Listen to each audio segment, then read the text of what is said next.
Today's topic is about how do people find the money or keep pace with the growth of landed property and its price point. Hello everybody, welcome back to another episode of Property Roundtable with myself, Harvey and Rama, bringing value to your journey of buying and selling a landed property or any properties in Singapore. Yeah. Okay, welcome back to another episode. I think in recent times, some people have been asking us, be it clients or even some agents, they've been seeking our advice on how do people actually keep pace with landed price growth. Because in the last few years, landed prices have gone up of a certain healthy growth, I would say. Too healthy for some buyers who haven't bought in. That's why some people even blame people like us. You all every time talk about landed, then the price go up already. I mean, we can't form the majority. We can't form the market. It is a combination of sellers and buyers together that will help in the growth of the market. And of course, post-COVID, there were a lot of asset inflation and therefore, landed being such a go-to market in terms of wealth preservation, as well as the hedge against inflation. A lot of people took positions in landed houses, of which we mentioned that before in our previous many episodes. Both Rama and myself had highlighted this before. So, Rama, in simple layman terms, how do people find money to go buy landed? Okay, it's not like, you born rich, find money. You born rich, no need to find the money find you already. Correct. Okay. No, born rich, you can find money. If you're not born rich, then the money have to find you. They have to find something to let money find you. Yeah, but for laymen like us, people like us, basically, it's not a direct route. It's not point A to point B. Correct. Sometimes it's point A to point B, and then you realize it. Or sometimes it's point A to point B, point C, then you realize it. Yeah. So there's just many ways, right? So one of most common methods is invest early, okay, buy your first property, make some money out of it immediately. The moment you can exit, make that money and then buy another bigger property and then move from there to a landed. That's the most straightforward way that I can think of. So what you mean is basically people sell out what they currently have. After they net off the loan, then they see what profits they have that they can lock in. Yeah. And then point A to point B, which is go buy a landed and then maybe get a new loan, whatever profits they have plus some of their cash will help them afford the next position, landed property. Correct. Now, this is a age-old method, which is what we basically say as you are recycling the money that you have already worked hard to put into your real estate position. And then you continue to save up and then it brings you to your next level, which is a simple step-up process. That's right. No-brainer to that. I think you don't need anyone that's specialized to do that. I think a lot of people have always done that, which is sell their property to buy the next one. So today the topic, right, we just want to discuss that there is more than one way to realize this. Yes. Okay. So there's just so many ways, and we're going to share some of the examples, I believe, right? Yeah. So maybe you start with the first one. Yeah. So in Property Roundtable's life cycle so far, most of our clients, right, have always been a sell-up strategy. That means they sell what they have, one house, two names, and then combine, and then again, buy in the next house, two names. Another group of clients, right? I mean, these are all clients within the residential segment, meaning that, or they have two condos, then they sell one, and then they can buy the next one using one name, or they have to sell both to combine to buy the landed property. So that is their way of keeping pace with this group of people. They're keeping pace with the landed price growth by taking profit of whatever properties that they bought. Their prices have gone up. So they take profit, then they buy. Now, the second group of people, right, that we have been in contact with now, which are people of a certain age. Yes. I mean, the younger ones, very simple. They have to do the sell-up strategy, which is they probably have one exposure in property, even as simple as having a HDB. Let's say they did their route, which is what they call the BTO route, which is they bought built to order, they waited. Whilst they waited, the prices of HDB also went up. By the time the MOP is over, minimum occupation period is over, they can take profit. Yep. But during this time, which usually a wait is about 4 years, then the MOP is 5. It's close to 9 years in the running, right? So they in their career they have also progressed. So therefore they are able to do so, which is the younger crowd. Now the middle age and above, right? I think are people who are in the second category because they probably had like 2 positions. Then they sell both and buy. Now this is to me the case. Scenario 1. Now I'm going to talk more about scenario 2. Now, there are certain people, when ABSD was introduced, right, they went another route. They have their residential property, but they invested in alternate spaces, like, for example, industrial. Yep. And they bought industrial properties because it checked a few boxes for them. The quantum was low. Okay. The outlay was lower. Okay. Then they don't have any emotional attachment. They put in the tenant. Yep. And then they have a good yield because sometimes they are short leases. So yield wise is returns wise seems but the percentage is higher. And also importantly, no ABSD. No ABSD. So this is also one strategy that some of our clients are now looking to explore. Yep. Because industrial space in Singapore now, right, the industrial segment is very interesting. I think our old days of looking at industrial as like just like a warehouse space or just like a really old rundown place is no longer of such. So Rama, what are some of the more unique industrial offerings nowadays in the market? For example, unique industrial offering. Like, as a matter of fact, industrial, you are right, like, is in itself very unique because it is one of the asset class that comes with various tenures. yes. Okay. I mean, from freehold to 99 Yes. to 999 to even 60 and 30. Yes, Right? correct. So now, why is it still desirable? Yeah. Why do people still go and buy this? The answer, Harvey already explained already. Because the barrier to entry is not very high. Yes, It's yes, quite low. So it's easy to get a loan, or some of them can even afford to buy full cash. Yes, correct. Okay, that means they don't even have an interest component to worry about. Yes, correct. Okay? Yeah, that's a very pertinent point actually. Yep. Yeah. And whatever rental that you get is all yours, right? Yes. So it's like putting money in the bank. Yeah lah. For save- savings lah. Correct. Then Instead you of get putting better. like fixed D, they tampa into the correct. industrial lah. I mean, I'm talking about a little bit more atas lah, richer Yeah, people lah. Not everybody got that kind of money to just put lah. We're talking about fair like lah. what 600, 800. Yeah, You can still get, right? Yeah. So they just put this money there. Every month the rental is like interest from the bank. Correct. No fixed D can beat on lah. Correct. Okay. So yeah, that's one of the things that they are doing.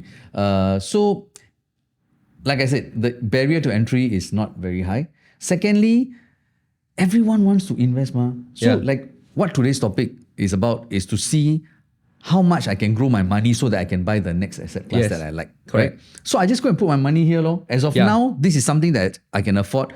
And in a place like Singapore where loan tenure is a very big thing for us, I need to keep my money working for me. Yeah. Right? Yeah. So I think the question being like, what are the more unique offerings in industrial market, which some of our viewers may or may not know, especially I think the younger ones lah. Last time we have all the B2, which is your typical like warehouse space and stuff like that. Then you got B1, which is your light industrial, which you have a 60-40 component, which you can put for storage and the rest for maybe like services. But in today's market, due to the master plan, I think government has a more overarching approach towards industrial, especially things like, for example, food factory. Right. I think food factory has definitely taken a way higher position in today's investors' viewpoint into entering into industrial new build space. Yep. So industrial also got resale lah. Industrial also got new launch. Correct. So in the recent new launch offerings, there are quite some interesting offerings which both Rama and I do as well, which are things like food factories. And food factories, some are very interesting. They got a freehold tenure to it. So why is food factory industrial something that people look towards? Of course, the ABSD component is something that they are considering. It's smart tax planning lah. And two, it's also an alternate and you're not cannibalizing your own portfolio. If you have like 2 residential property, very simple ma. If you buy 2 property and you want to lease out, right? Actually, you're looking within the same tenant space. You're looking for the same tenant to lease both your units, all right? So when people buy residential, they sometimes like fight over their own tenants. So that's what. If it's industrial, then you're probably looking at someone who is in need of that space. But because they are starting a business in the F&B scene, right? They do not have the capital to buy this space. They have the capital to set aside on a running cost basis, which is rental is one of them. And they play this role of food factories. They play the role of central kitchen whereby they can do all their cooking and preparation there, which is probably a requirement in terms of the F&B space as to where they do their food prep. So there's a push and pull logistics over there as well. So Rama, so with this kind of products in the market, right, does it also allow someone to achieve their goal towards owning a landed property? Do you think these are opportunities that they can pursue? I'm going to let our viewers in on a very big secret. Okay. And this is real. Okay. It happened right in front of me. Okay. Food factory. So I'm also going to answer Harvey's question at the same time. Okay. Well, how is this related to the, bring you to the next? Because we barely speak on things that are outside of the landed space. Right? Correct. So now I serve this client. They are in retail, F&B, everything lah. They're whatever. Okay, they have businesses across different and then spectrum. They need like places like cold room and all these things.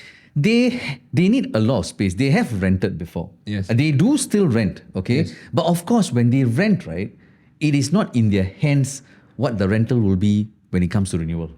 So that's why these people, they better go and buy. Okay. And that's why they want to buy, they want to invest, they want to own it so that your food and my food, the price don't go up. Correct, not correct. Because if the rent go up, their cost go up, the food price also go up. Okay. So now, coming to that, here I am in the show flat on the day of choosing the unit. Okay. Then I got a lot of things happening. You know how it is, right? Then the next door, the agent, the buyer, hey, your client buying for what? Your client buying for what? I said, own use. Who's your client? I said, cannot say lah. Then I also was wondering why they're asking me all these questions. Of course, we won't say.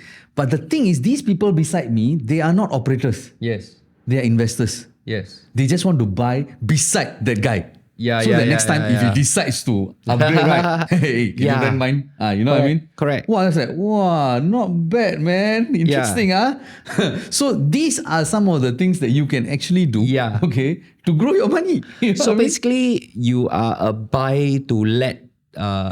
Which is what they commonly use in, let's say, the UK market. You are a buy to let investor lah. You buy not because you need to use it. You buy because you want to lease it out to these businesses to use.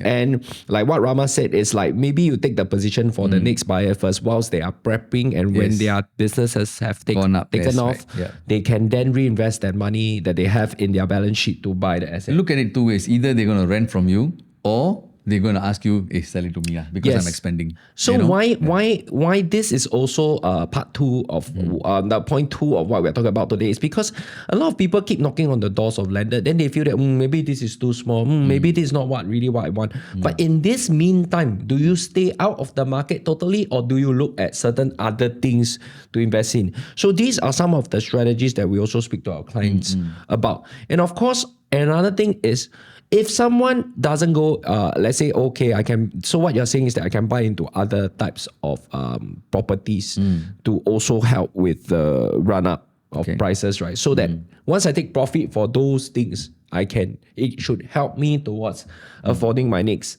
landed property. So there are alternatives. So I think thirdly, some people buy into the space. How do they keep pace, right? Is they really buy an older property, right? And really sit on it. That means they just do simple renovation. So I give you a concept. So if today, right, everybody goes and looks at a house and writes it off and say that, hey, this house very old. I think I need to spend like 500,000 on it. I think this one not suitable for me. But a lot of times, right, I mean, no offense, a lot of people look at old houses, right, without seeing the value of actually the land itself. I think getting into a position which we mentioned so long and so far, I think in the last 2 years, I think Rama and I, safe to say that we will be able to stand tall in front of all our viewers, and for those who haven't even started watching and eventually they find us, right? Is that our advice of telling people to get a position in landed, right, has truly outperformed the other segments in the market. Now, it is simple to hop onto the bandwagon now and say, that, hey guys, let's buy landed and all that, right? But it is probably the cream, right, is how far ahead we have given people advice to do so. Yep. Now, this third point about buying something and then sitting on it, right, means that you should not spend too much on like major works as well. Are you able to play around with the space simply, right, just to sit tight, right, and buy time? Because if you continue to sit out, right, and just hope that you can save enough money, then you can do it up to the dream house that you want, I think that is not something that is wrong, but that is something that may backfire on you very hard. Because if you don't take position, every day that you're saving up, right, the prices of the landed property goes up. You don't even have a canvas to do so. Yep. Right? I mean, like Rama, if you remember some of our clients fondly, right, some of them actually did buy a relatively old property. Yep. And really did quite minimum to it. Or they found houses that were like 50% of their wish list, but they maybe like elevated to like 60-70%. But remember, what was our advice to them? You get a position and you can have a canvas to ultimately consider a rebuild. Correct. You know, I'm just going to continue with what you just said. Yeah. Why use landed as the right vehicle now? That is what you mentioned, Yes. right? So now, Harvey also mentioned two groups. He mentioned the youngsters, then he mentioned the middle age. Yeah. But then there's one more group, the elder ones. Okay. Yeah.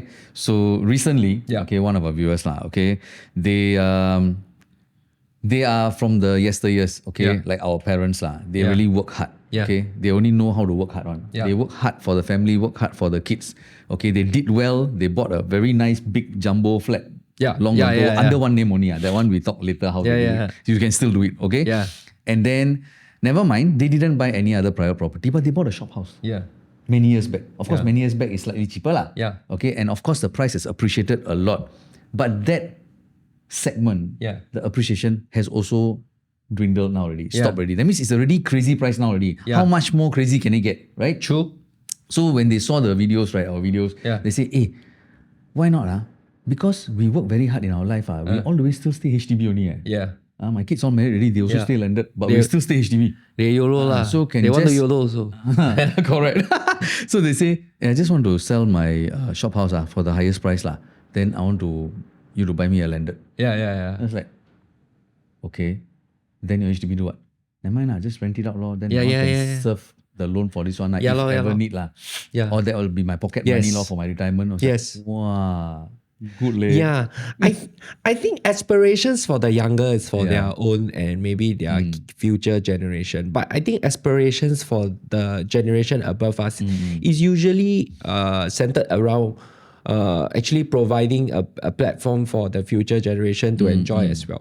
I think there is no limitation in terms of age group, right, to buy into a landed. Yeah. I think some people say, hey, I old already, then why should I need to buy something? I should enjoy my retirement. Sure, no problem with that. I think the choice is each person's own decision. But again, that's why I said some people are built differently. They actually say that, hey, towards the later part of their life, they actually want to step up and want to buy something because they can, firstly, they got the cash. Secondly, they've never been in it. So it's almost like, it's the same as going for that 10-day cruise in Alaska, right? Which when you're younger, you dream about doing it. But then when you're older, when you got the time and the money to do it, right? Then you go and do it. So landed is for everybody. Now, to this topic of how do people keep pace with landed prices, right? It's because it's a very pertinent issue today. I think a lot of people, there are many ways to keep pace. When you're younger, your loan tenure will help you to spread your time. That means you're more able to get into the market because your monthly mortgage is less stressful and you are still in the stage of like growing your career. When you're mid-career, you'll probably have like, if you have taken that jump early, then obviously this topic doesn't even bother you because whatever you have bought has already given you quite substantial capital gains, which means that it's very easy. You just have to sell this. It can get you into a bigger position. But this topic is for people who haven't done so. And exactly what should they do? Some people's question is as simple as, hey Harvey, from the get-go, right, should I just go for condo or should I straight away go into landed? There are our viewer profile is people like between the age of 30, like even like younger than 35 or between 35 to 44. I think we got a good spread.